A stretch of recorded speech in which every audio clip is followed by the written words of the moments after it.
Let's make the call to the bullpen and welcome in Bobby Valentine. Bobby, congrats. What was your reaction when you found out that you were getting inducted into the Mets Hall of Fame?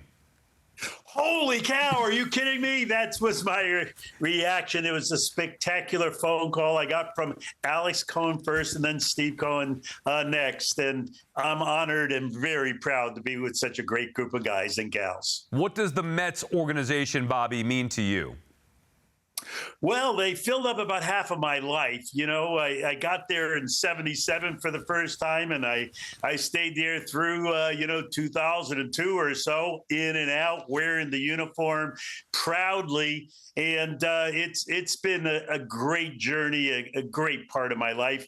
You know, and the going with Lee Mazzilli, who was my roommate, who was such a spectacular friend and player for the Mets, and Carlos Beltran, makes it a special honor for me. What, Bobby, was your most memorable moment in a Mets uniform?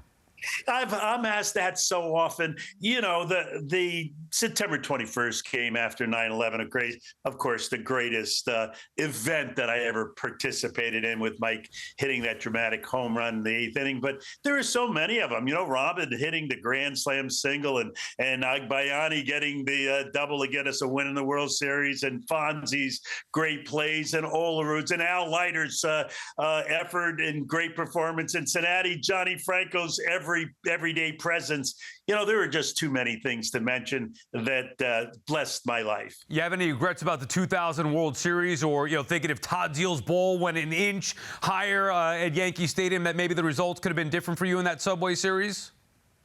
Oh, regrets. I have a few. That's probably one of them. Another inch. Maybe Cookie holds Timo up. Maybe Timo puts a little lower slide in. Maybe. But, that event, that World Series in 2000 was a spectacular event in my life. And I think many of the Met fans, even though we came up on the short end, cherished those days.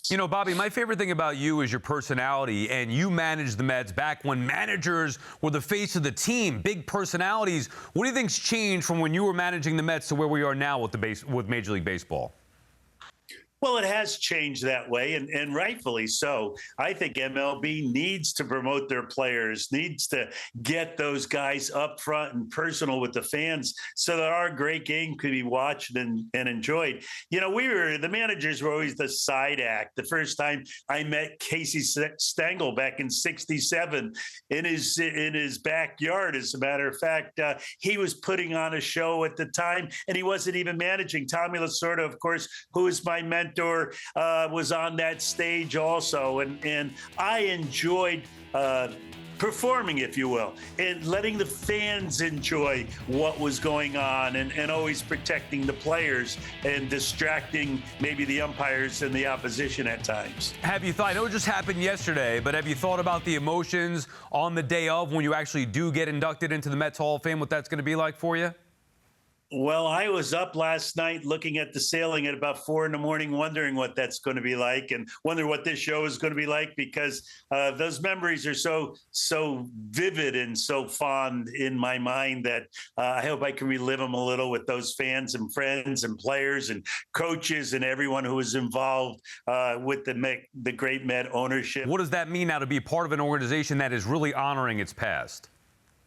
It means everything, and don't sell it short. We're playing across the river from guys who live in tradition, and I think the Mets tradition should be one that the fans are proud of. We went out and did everything we can every day of our life, came up a little short every now and then, but a great effort always needs to be appreciated. Bobby, I can't help but wonder and think about this, thinking to that day, and I'll probably be there in the stands cheering you guys on just like I was in '99, 2000, all those different things. You're going to be wearing a disguise for induction day? I was wearing a disguise after this to get a little levity in that dugout, because it did get a little tense when all that happened. So if a disguise is needed on May 30th, I'll wear it, because the one thing I want to dress up as that day is a Met Hall of Famer, and I'll be wearing that blue jacket as proudly as anyone has ever worn it.